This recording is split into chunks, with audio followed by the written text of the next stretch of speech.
So hi, I'm Dr. Nicole Tartaglia. I'm the director of the Extraordinary Kids Clinic at Children's Hospital Colorado, and happy to talk to you today about our developmental milestone work. And my name is Tartaglia Thompson, and I am a psychologist with the Extraordinary Kids Clinic at Children's Hospital Colorado. So today we're going to go through a few things. We're going to first talk about the purpose of this project, and then go through talking about what are developmental milestones and what is a developmental delay. We're going to talk about the specific developmental milestones for kids with X and Y chromosome variations and how we can support development in young children with X and Y variations. So the purpose of this project is really driven by families.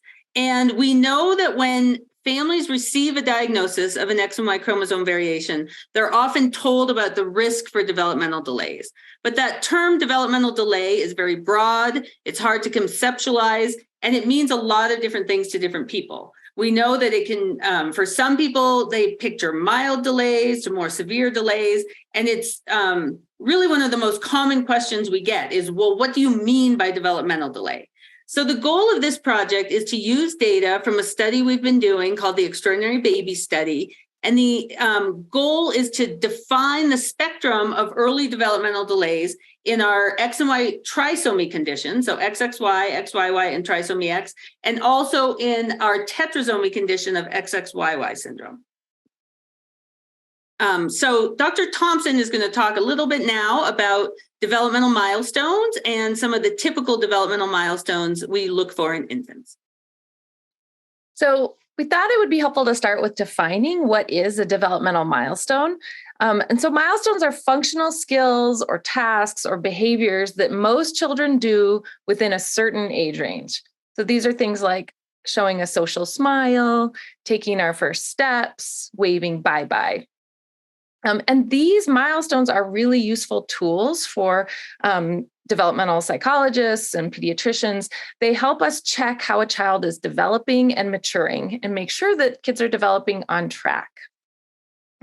What we know from the general population is that the actual age when a developing child reaches those milestones can actually vary quite a bit. So we'll usually report the age of milestones in a range. And we know every child is unique. So here are some examples of the major milestones that we see in the first year of life. These are communication milestones. So the first one I'm going to present is a cooing milestone. We see this in very young babies, usually starting around 2 months, but we hope that we would see it by at least 4 months. And here's what that looks like. Here's what we're looking for when we're assessing for cooing.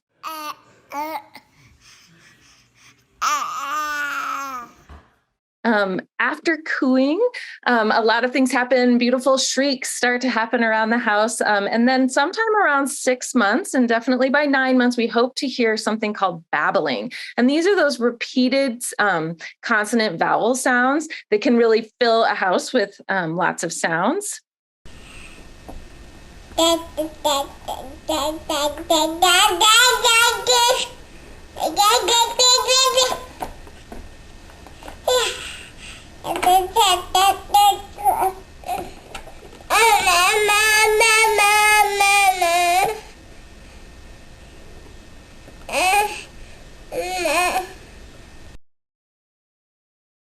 So you hear lots of sounds there, lots of consonant sounds. You definitely hear a da with a D and a ma with an M. But the da and mama in that babbling did not have meaning. Those were just babbling of consonant and vowel sounds, although the ma was a lot more plaintive and crying, which we do tend to hear more often.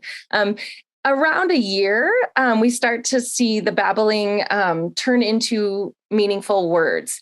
And so by a year, we often will hear dada and mama spoken with more meaning.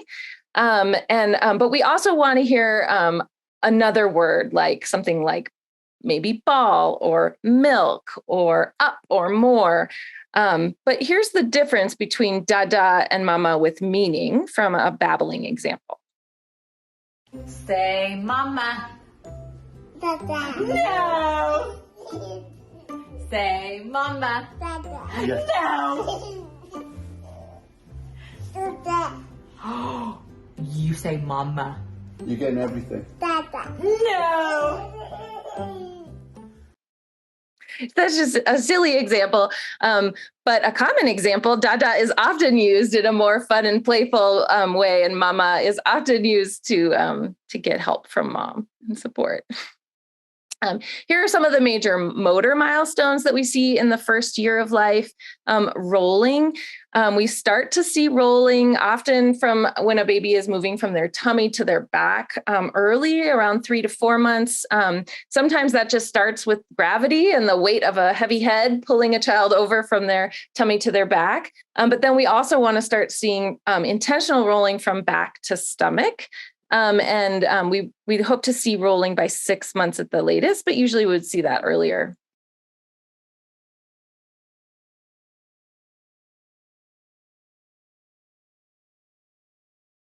You can see nice rolling in both directions from that young baby. Right here, I have just a still image of sitting, which we usually start to see around 6 months. Definitely want to see it by 8 months, a solid independent sit. And you can see how differently this child is going to be able to interact and see the world now that they're able to sit up independently without the support of a parent. Around 9 to 10 months, we start to see crawling behaviors.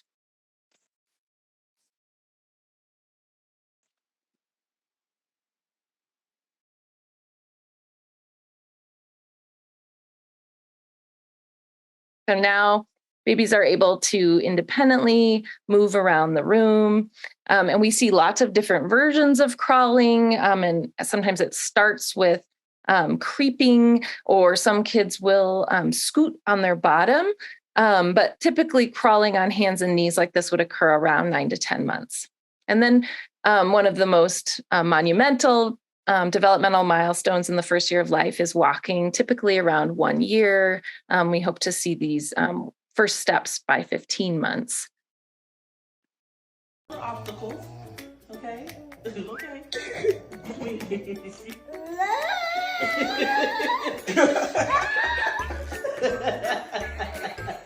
He just discovered he can walk.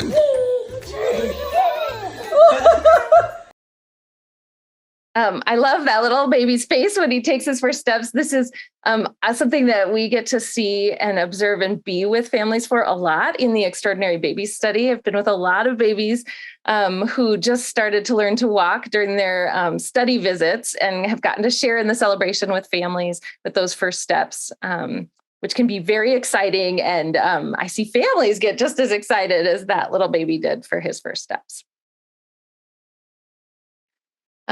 So a developmental delay or delayed milestones is when a child or a baby isn't achieving those developmental milestones at the same age as their peers, their same age peers. So as the same age as most of the general population. Developmental delays are not the same thing as a regression or a loss of skills. So a baby who starts to babble and then loses that skill and now is not making sounds of babbling again, that would be a sign of more concern and should definitely be addressed immediately. But that's not the same thing as a developmental delay. This is when the milestones are not being reached at the age we would expect based on what we observe in most babies. And we know that children with developmental delays often are going to need extra support and services to reach their full potential, to really share with us what they're capable of. They're going to need a little more support. So the whole idea of like wait and see and, everyone reaches their milestones at a different age is true to a certain extent. So we're not just talking about babies at the later range of reaching a milestone. We're talking about a significant delay. Reaching a milestone significantly later is often not going to be met unless the child receives some extra support and services in the form of early intervention. And we'll talk a little bit about that later. So we know it's really important to monitor development because the earlier we identify these delays, then the earlier we can get services into place and start to help that child reach those important milestones. There are multiple ways to identify developmental delays. So the first would be developmental monitoring. And this is something that families and daycare providers can and should be doing. So there are developmental milestone checklists And parents can become aware of what are the milestones, what are the developmental behaviors you should be seeing at each age. And so these are available, and we'll have some resources for you at the CDC. There are some really nice checklists. There are some apps you can download to your phone. And the idea here is that parents know what to be looking for and check them off when you start to see your child achieving these milestones. And if there are missing check marks, that would be a really good time to ask for more support and bump up the level of assessment. So the next step would be a developmental screening. These are done at your child's well checks by the primary care provider. Pediatricians administer these screeners. These are a more formal assessment than just you monitoring on a checklist. These are standardized questionnaires that are developed through a rigorous research process that looks at hundreds of babies and notes when, at what age babies are meeting certain milestones. And so there's a cut point. So if a family marks that their child is not yet displaying a behavior, a certain number of behaviors aren't being displayed, then that would alert the provider that the child is at risk for a developmental delay, and that would bump up the level of concern. It is not a diagnosis of developmental delay. So we don't just stop with screeners. If we're concerned, it's really important that we conduct a direct developmental evaluation. And this can be done by an early intervention team through the local school district, or a child find team, where you might have early childhood special educators, speech language pathologists, occupational therapists, physical therapists, psychologists. Can also be done in a clinic by the developmental pediatrician and their entire diagnostic team. Child clinical psychologists can conduct these evaluations. A multidisciplinary evaluation is always preferable to get as many trained specialists with their eyes on the child. But here, the point is that it's a direct assessment. So the team is working directly with the child, not just using rating forms from families. And they're observing the child and playing directly with the child using specific games and tasks that have been administered to hundreds of other babies, and just seeing how well they engage with these toys, how the quality of how they engage with the other people in the room, to look at things like cognitive development, motor, language, social emotional development. So what we have found through our research, and which we really want to emphasize, is that developmental monitoring and developmental screening are useful tools, but for our kids with X and Y variations, they're not always effective at picking up on early signs of developmental delays. So really serious, really late milestone delays are able to be picked up with screening and monitoring. But we've found that direct assessment is really important and necessary for kids with X and Y variations, so that the experts can really catch early signs of those more mild delays. Okay, and now Dr. T is going to share a little bit about developmental milestones in kids with X and Y variations. So the data we use to develop the charts and graphs that we're going to share come from a study we've been doing called the Extraordinary Baby Study. And this study is an NIH-funded study that is looking at the natural history of health and neurodevelopment in infants with prenatal diagnoses of SCT. It's being conducted in Colorado as the primary site, and our secondary site led by Dr. Judith Ross at Nemours Children's Hospital in Delaware. So I'm not going to go into a lot of details about the study, but I do want to tell you a little bit about it so that you can have a good understanding of where these data come from. So babies who are in the study have to have been identified prenatally with an X and Y variation. The study is specifically recruiting, or was developed for kids with sex chromosome trisomy, but we're also identifying and finding many infants who had a prenatal diagnosis of a trisomy, but then later on when tested, or a prenatal screening result that showed a trisomy, but then when tested ended up with a tetrasomy, such as XXYY or XXXY. And so we have included those infants in the study as well. It's much less common to have a tetrasomy condition with 4 sex chromosomes instead of just the 2 typical ones. But because it's so rare, it's also really important to study. And so we need to follow those populations as well. So in this study, the individuals are identified and then enroll at some point between 2 to 12 months of age, whenever they contact us, that the next time of their age, in their age band is when they enroll. And then they're seen for study visits at these time points, 18 months, 24 months, 36, 48, and 5 years of age. The study visits are really detailed assessments of development. We do a lot of health history. We do questionnaires completed by families, family history exam, and then laboratory samples. But the important pieces that I'm going to be talking about in this study are in this project are the results from our developmental assessments and talking with families about their child's development. You can see right here, we have a nice big sample size of 299 participants in the study right now, which is, above and beyond our initial goals, but we do have some differences in our three populations. Our XXY cohort is the largest, and then we do have a smaller cohort of XYY and a smaller cohort of trisomy X, but these are still, I think, very powerful data. When we compare developmental milestones across these three groups, we're not seeing statistically significant differences in most of the milestone areas. And so for the purposes of this presentation and throughout the study, we're going to be looking at most of the data of these three groups combined. For the tetrasomy groups, unfortunately, we only have 12, which is even a smaller sample size. So we have to be a little bit cautious in how we interpret these data. But again, because it's a rare population, we think it's important still to report on it. And in the milestone chart at the end, we'll show you the information from the XXYY group. Some of the other charts that I show don't have enough data to be able to really generate curves and other things, but we will share with you those pieces.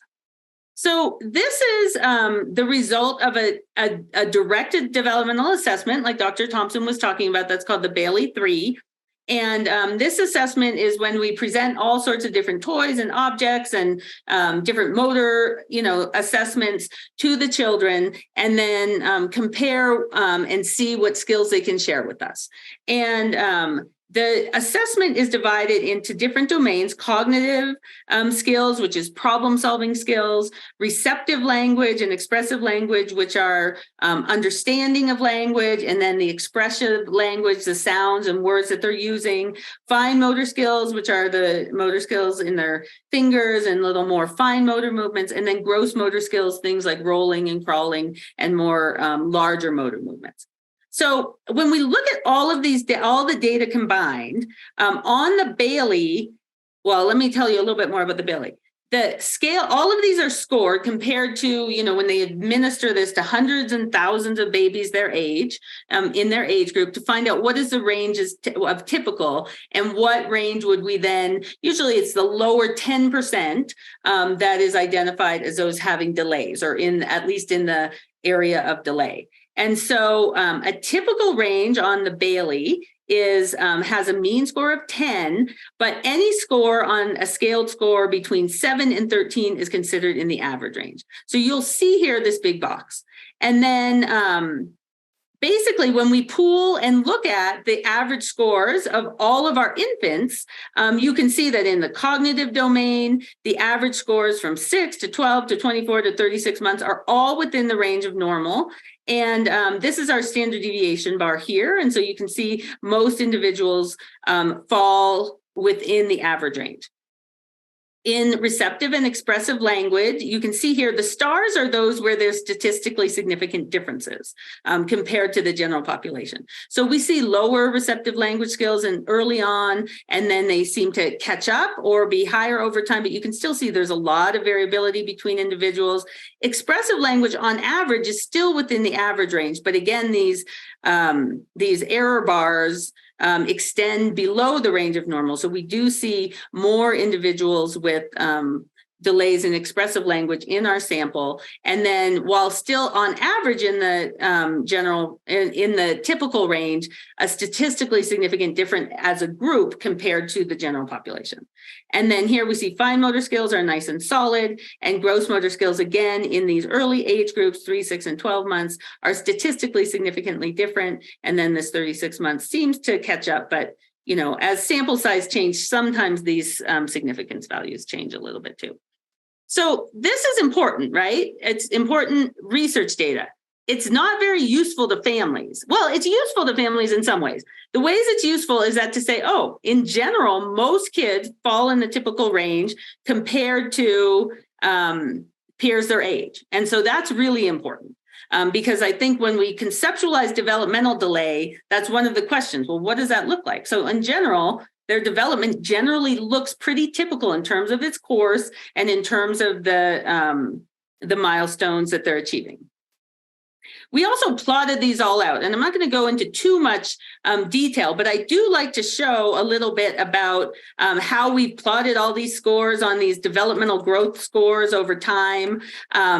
And so over here, you'll see all the individual data points that we have, and then we develop these curves. So the red lines are the normal population, and the black lines are developmental curves for the cognitive domain. And here you can see they overlap. We're not seeing differences in cognitive development in our infants compared to typically developing infants. So we're not seeing delays in cognitive development.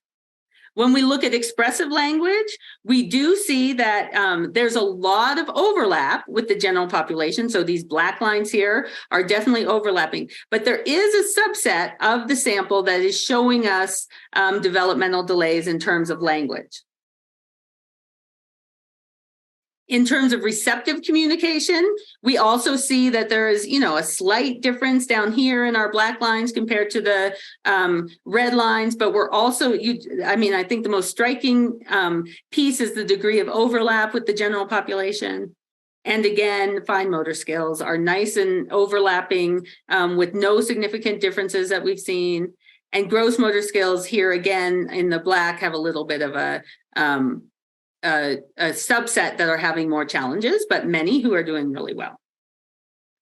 So those previous charts are helpful, and they're helpful, I think, in terms of, being able to track development and other things from the research perspective, and being able to, compare kids if we're using the Bailey, and to give us a general idea of how development goes over time. But I don't think they're as useful on a one-on-one situation, right? When you're looking at and thinking about, well, how does my child compare? And how do they compare to the general population? And how do they compare to other kids with, their similar condition? And so we also wanted to develop something that was helpful in terms of showing the variability between the conditions compared to the general population, and then also to give us some kind of cutoffs of when to make referrals, and then when, we become a little bit more concerned about milestones. So this here is what we call the developmental milestone chart for the X and Y chromosome variations. And it looks a little complicated, but I want to explain it for you. These up here in the gray are our norms. This is our norms compared to what we expect for development in the general population. In orange, you'll see the data we have for XXY, yellow for XYY, green for trisomy X, and then blue for XXYY syndrome. And this also includes a couple of patients that we have in the study with XXXY. So the males with the tetrasomy conditions combined. Remember, there's not as many here. So the data points are going to show more variability in those tetrasomy conditions compared to the other variations up here. And so, we really do need to build up these sample sizes. But we also know in the tetrasomy conditions that the degree of developmental delay is often more significant compared to the trisomy conditions. Again, there's overlap with the two of them, but in general, we tend to see more significant delays. And I think that this will describe that and show that here, at least for some of the cases. So I'm going to use walking as an example to kind of talk through how we do things, and then talk a little bit more over all of the milestones. So in the example here year of walking, what we see here is this line here is 25% of individuals at this certain age, right? This one goes down to 11 months of age have started walking independently. And then what you see here at this line is 50%, this line is 75%, and this line is 90%. So 90% of individuals have started walking by 15 months of age in our typical pediatric population. When pediatricians see that they're not walking, that last 10%, when they're not walking by 15 months of age, this is the cutoff for when you make a referral for more evaluation, just to see how they're doing and have that direct developmental evaluation to determine if they meet criteria for delays and if they should have some therapies.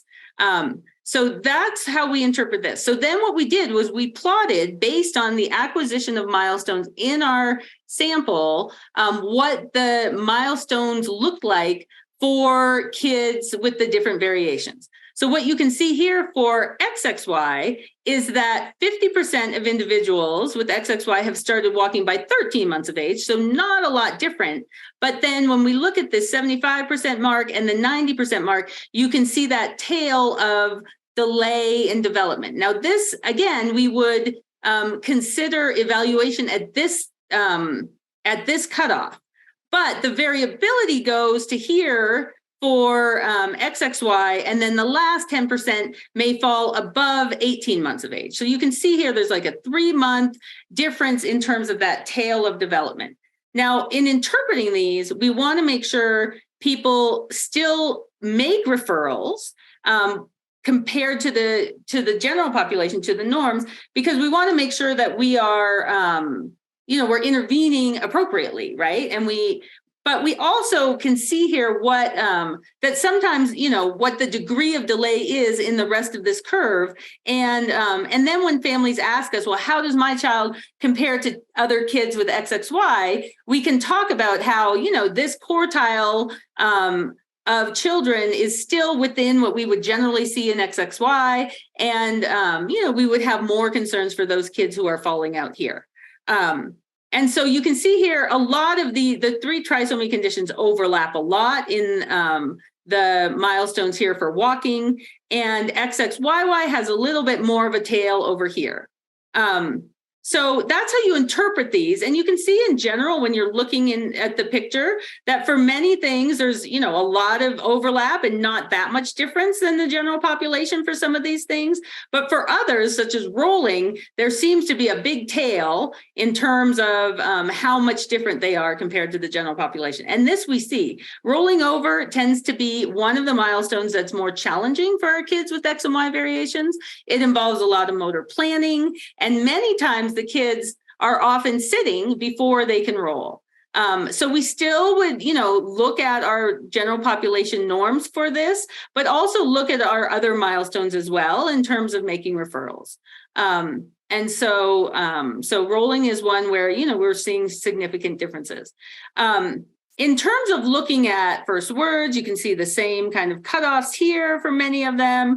I think this XYY group might be just due to the smaller sample size, but maybe is more, going to have a little bit more typical language development compared to having this tail that we see in XXY and trisomy X. And so some of these data will still change and adjust as our sample sizes change, especially the groups that we have smaller numbers in. For the tetrasomy groups, you can see here a lot of variability. And then a really long tail. And I would say this is very true in my clinical experience with XXYY. Some of the kids really seem to have language come in pretty typically, or, a little bit later. But then there can be a really big tail in terms of when language actually comes in. The same thing with 2-word phrases here. And so, but again, if we're not seeing these phrases by the cutoff here, 25 months of age, well, then we would want to make a referral regardless of the group that they're in. Okay, so I think that is the big description of these milestone charts. So in summary, for the trisomies, achievement of milestone overlaps with infants and toddlers without genetic variations. However, there's a broader range of that variability in most of the milestones. In most cases, 90% of infants with the trisomies meet milestones within just a few more months. And so it's not a significant delay of, 1 year, 2 years later than their typical peers. For the tetrasomies, there's still a lot of overlap, but the range of delays can be more significant. And then for all conditions, we recommend referral for therapies at the cutoff for the general population.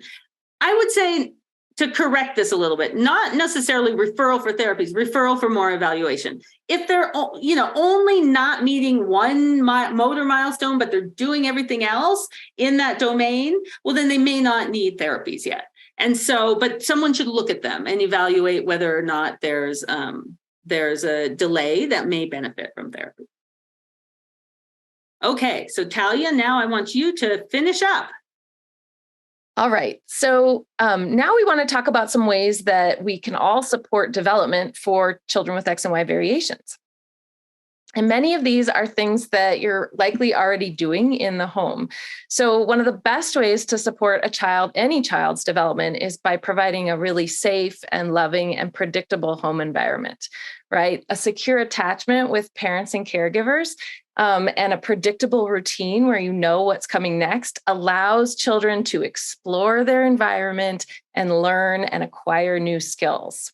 And we can also enrich the home environment. So we can make sure that there's lots of talking and conversation, playing games, interesting, developmentally appropriate toys for a child to engage with. But that might just be a bowl of Tupperware lids or a bunch of spoons, right? It doesn't have to be an expensive, fancy developmental toy that's being marketed to you. There are just a lot of really natural toys in a child's home environment.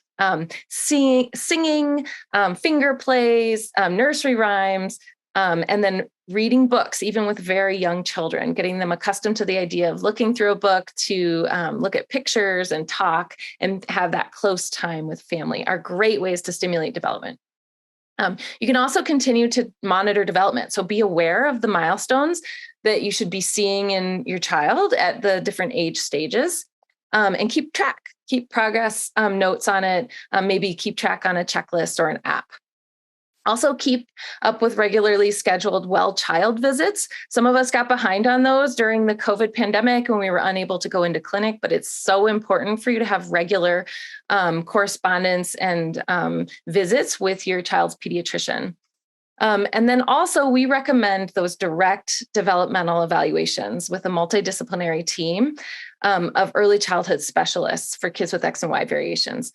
And so then if they identify concerns, we recommend early intervention with specialists in speech language therapists, occupational therapists, PTs, or just developmental stimulation from an early childhood special educator. We know if there are concerns, the best thing to do is to act early. And here are our timings for the recommended developmental evaluations. So we would recommend seeing a team for a developmental evaluation before 1 year, sometime within that 6 to 12 month range. And then again, the following year between 18 and 24 months, then again, getting closer to the 3-year mark before preschool, and then before kindergarten as well. And if the evaluation identifies concerns, then it's really important to seek intervention therapies.